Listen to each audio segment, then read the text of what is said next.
வணக்கம். விநாயக பெருமான், நாமக்கல் ஆஞ்சநேயர், நாமகிரி தாயார், லட்சுமி நரசிம்மர், பலப்பட்டறை மாரியம்மன் எல்லோருக்கும் எல்லா நலன்களையும் தர நாங்கள் பிரார்த்திக்கிறோம். 2026 ஆங்கில புத்தாண்டு எப்படி இருக்கும்? நீங்க பிறந்த நேரத்தில் கிரக நிலைகள் எப்படி இருக்குது அப்படிங்கிறத உங்க ஜாதகம் சொல்லும். 2026 எப்படி இருக்குது அப்படிங்கிறத கிரக நிலைகளை அடிப்படையாக வச்சு நாங்கள் சொல்கிறோம். நீங்கள் பிறந்த நேரத்து ஜாதகம் 50 மார்க்கை தரும். இந்த வருடத்து கிரக நிலைகள் 50 மார்க்கை தரும். ரெண்டையும் கூட்டி நீங்கள் பார்த்துக்கணும். 2026 நாங்கள் சொல்லிடுறோம். நீங்கள் பிறந்த நேரத்து கிரக நிலைகள் உங்கள் ஜாதகத்தை நீங்கள் ஜோசியர்கிட்ட காட்டி கேட்டுக்கணும். ரெண்டு சேர்த்தாதான் பலன் சரியாக வரும். ஆம், 2026 கிரக நிலைகள் எப்படி இருக்கு? இந்த வருடம் முழுக்க சனி பகவான் மீனத்தில் இருக்கிறார். ஜனவரியிலிருந்து டிசம்பர் வரைக்கும். சனி பெயர்ச்சி மார்ச் 6 சரிதான், ஆனா அதற்கான விளைவு ஆரம்பிச்சிடும். குரு பகவான் ஜனவரியிலிருந்து ஏப்ரல் மாசம் வரைக்கும் மிதுனத்தில் இருக்கிறார். மே மாசத்திலிருந்து கடகத்துக்கு வந்துடுறார்.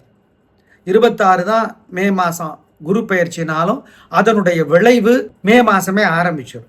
செப்டம்பர் மாதம் வரைக்கும் கடகத்தில் இருக்கிறார். அக்டோபர்ல இருந்து சிம்மத்துக்கு வந்துடுறார். யாரு? குரு பகவான்.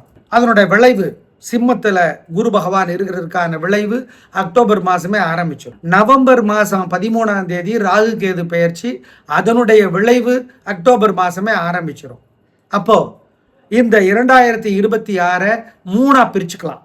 ஜனவரியிலிருந்து ஏப்ரல் வரைக்கும் எப்படி, மே மாசத்திலிருந்து செப்டம்பர் வரைக்கும் எப்படி, அக்டோபர் நவம்பர் டிசம்பர்ல எப்படி அப்படிங்கிறது. ஏன் அக்டோபர் நவம்பர் டிசம்பர்ல குரு பயிற்சிக்கான விளைவும் ஆரம்பிக்குது, ராகு கேது பயிற்சிக்கான விளைவும் ஆரம்பிக்குது.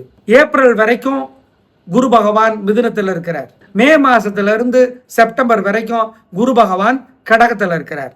இந்த அடிப்படையில நாங்க ராசி பலனை சொல்றோம். எங்களுடைய கணிப்பு வாக்கிய பஞ்சாங்கத்தின்படி செய்யப்பட்டிருக்கிறது. எது சரி அப்படிங்கிறது உங்க கணிப்புக்கு நீங்க வச்சுக்கோங்க. நாங்க சொல்றது வாக்கிய பஞ்சாங்கப்படி தான் சொல்றோம். ஏன்னா திருநள்ளாறுல வாக்கிய பஞ்சாங்கப்படி தான் சனி பெயர்ச்சி, ஆலங்குடியில குரு பெயர்ச்சி வாக்கிய பஞ்சாங்கப்படி தான். அதனால நாங்கள் இந்த அடிப்படையிலே பலன்களை சொல்லுகிறோம். இந்த அறிமுகத்தோடு ஒவ்வொரு ராசிக்கும் என்ன எப்படி என்பதை சொல்லுகிறோம். விருச்சிக ராசிக்கார நேயர்களை, அப்பா நிம்மதி பெருமூச்சு விடுங்க பேசாம. ஏன் அர்த்தாஷ்டம சனி விலகிருச்சு. 4ல் இருக்கிற சனி விலகி 5க்கு போயிடுச்சு. அப்புறம் என்ன? 5ஆம் இடத்து சனி அதிர்ஷ்டத்தை குறைப்பாரா? அதாவது 50-50. ஒரு நாள் நல்லது செய்வார், ஒரு நாள் கெட்டது செய்வார். இப்படி. ஆமா, கணவன் அல்லது மனைவி மாதிரி கூட வச்சுக்கலாம் நகைச்சுவையா. ஆமா, நல்லா சமைச்சு போடுவாங்க, போய் ஹோட்டலில் சாப்பிட்டுக்கோ அப்படின்னு சொல்லுவாங்க. அந்த மாதிரி சனி இந்த வருடம் முழுக்க.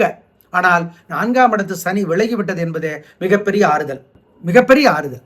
அப்புறம் குரு பகவான் 8ஆம் இடத்துல ஏப்ரல் வரைக்கும் இருக்கிறது உடல்நலத்தை பாதிக்கும். கட்டாயம் ஜாக்கிரதையா இருக்கணும், எல்லாத்துலேயும் பொறுமையா இருக்கணும். மருத்துவ பரிசோதனை, முறையான உடற்பயிற்சி, முறையான உணவு, கவனமாக தாங்க இருக்கணும். ஆமாம், நாங்கள் தெளிவாக சொல்லிடுறோம், கவனம். ஆனால் மே மாசத்துல இருந்து செப்டம்பர் வரைக்கும் சூப்பர் பிரமாதம். அதிர்ஷ்டம் அதிகமாக, உயர்வு உண்டு, எல்லா வகையிலும் நிம்மதி உண்டு, கலக்குறீங்க, அவ்வளவுதான். ஆனால் கடைசி 3 மாசம் குரு பகவானால உத்தியோகத்தில், வியாபாரத்தில், தொழிலில் மாற்றங்களும் லேசான சரிவும் இருக்கும், உறுதி. அதை மாத்திக்கலாம் பரிகாரத்தின் மூலமாக. கேது பகவான் உங்களுக்கு கொஞ்சம் சிக்கல் பண்றார். என்ன பண்றார்? தொழிலில், வியாபாரத்தில், உத்தியோகத்தில் செப்டம்பர் மாதம் வரைக்கும் தொல்லை தாங்க பண்றார். பரிகாரம் பண்ணணும். குரு ஏற்றி விட்டா அவர் குறைப்பார். நல்ல வேளையாக ராகு பகவான் 4ஆம் இடத்துல இருந்தால் கூட மே மாதம் வரைக்கும் குரு பகவான் கண்ட்ரோல் பண்ணி வைக்கிறார். தொல்லை பண்ணுன தொலைச்சிருவேன். ஜூன்ல இருந்து செப்டம்பர் வரைக்கும் ராகு பகவானோட தொல்லை இருக்குங்க. ஆமா, வீடு, பூமி, சொத்து, சுகம் சம்பந்தமா கொஞ்சம் சிக்கல் பண்ணிடுறார். நல்ல வேலையாக அக்டோபர் நவம்பர் டிசம்பர் இந்த 3 மாதம் ராகுவினாலே நன்மை பெறுகிற 3 ராசிகள்ல உங்களுக்கு ஒண்ணு சூப்பரா இருக்கும். வெற்றி, உயர்வு இருக்கும், நிம்மதி இருக்கும். எனவே மொத்தத்துல கூட்டி கழித்து பார்த்தால் இந்த ஆங்கில புத்தாண்டு 2026 40 மதிப்பெண்களை, 50க்கு 40 மதிப்பெண்களை உங்களுக்கு வழங்குகிறது. மீதியுள்ள 50க்கு ஜனன ஜாதகத்தை, பிறந்த ஜாதகத்தை ஜோசியர்கிட்ட காட்டி கேட்டுக்கணும். ஆனால் அர்த்தாஷ்டம சனி விலகுவது மிகப்பெரிய ரிலீஃப். 8ஆம் இடத்து குரு மே மாசத்திலிருந்து விலகுவது மிகப்பெரிய ரிலீஃப். ஆமா, 3ஆம் இடத்துக்கு ராகு அக்டோபர்ல இருந்து வருவது மிகப்பெரிய ஆறுதல், வெற்றி. ஆகவே 2026 பெட்டர் தான். பொதுவாக எங்கள் கணிப்பில் 2026 எப்படி இருக்கும் என்றால், சனி பகவான் மீனத்திலே குருவினுடைய வீட்டிலே இருப்பதால், குரு நல்ல கிரகம், சுப கிரகம் என்பதால் சனியினுடைய தொல்லை பொதுவாகவே எல்லோருக்கும் குறைவாக இருக்கும் என்பதை ஞாபகம் வச்சுக்கோங்க. அப்புறம் ஜனவரி முதல் மே வரை ராகு பகவானுக்கு குருவனுடைய பார்வை இருக்கிறது. மிதுனத்திலே இருந்து கும்பத்திலே இருக்கிற ராகுவை பார்த்து கொண்டே இருக்கிறார்.